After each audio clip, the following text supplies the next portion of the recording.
A drug-addicted woman in Utah recently made the horrific mistake of breaking into a family's home as they slept. Now, the story has gone viral after a victim delivered instant brutal justice.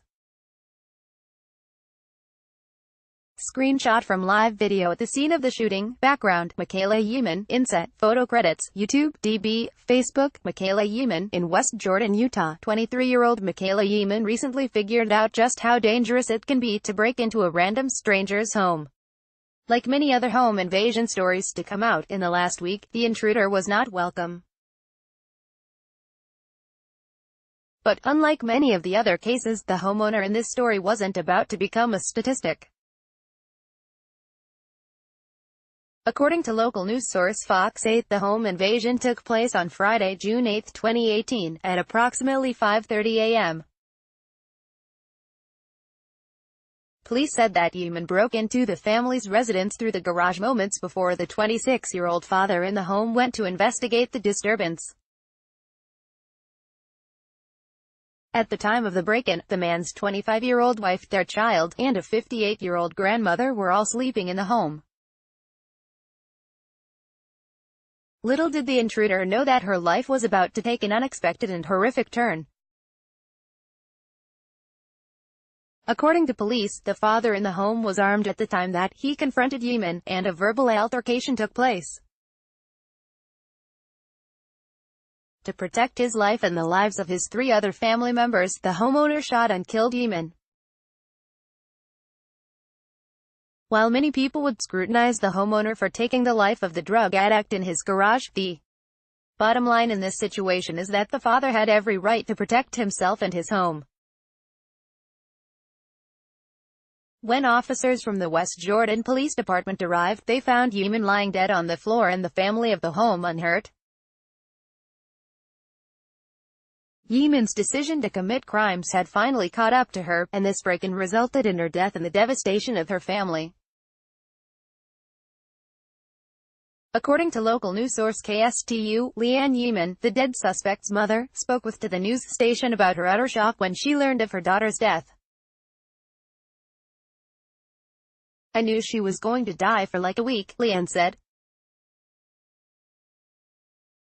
"You've got to get some help, Michaela. You've got to get some help or you're going to die," she told her daughter.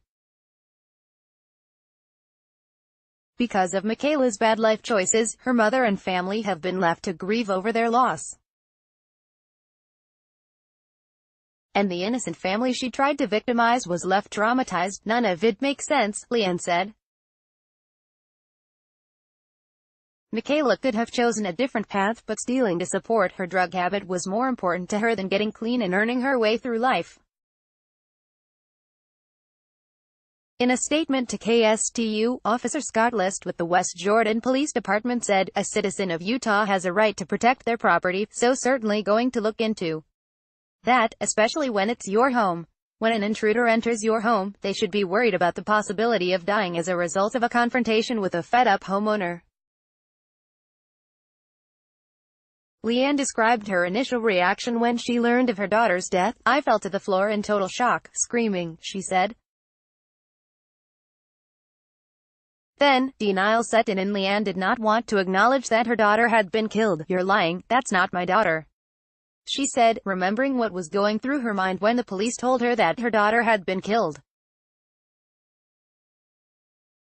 According to court documents, Michaela had been arrested and sent to jail for previously committed crimes including theft, trespassing, assault and illegal drug use. "It's not excusable, it's wrong," Leanne said of her daughter. "She was in the wrong, and she was definitely at the wrong place at the wrong time, but she didn't deserve to die," she added. Leanne attempted to draw comfort from the good memories she had of Michaela as any parent would. "The truth of the matter is that Michaela is solely responsible for her death. While her family may feel the pain of such great loss and the mainstream media may vilify the gun owner, there is simply no one to blame except her. Facebook has greatly reduced the distribution of our stories in our readers' news feeds and is instead promoting mainstream media sources. When you share on social media, however, you greatly help distribute our content. Please take a moment and consider sharing this article with your friends and family. Thank you.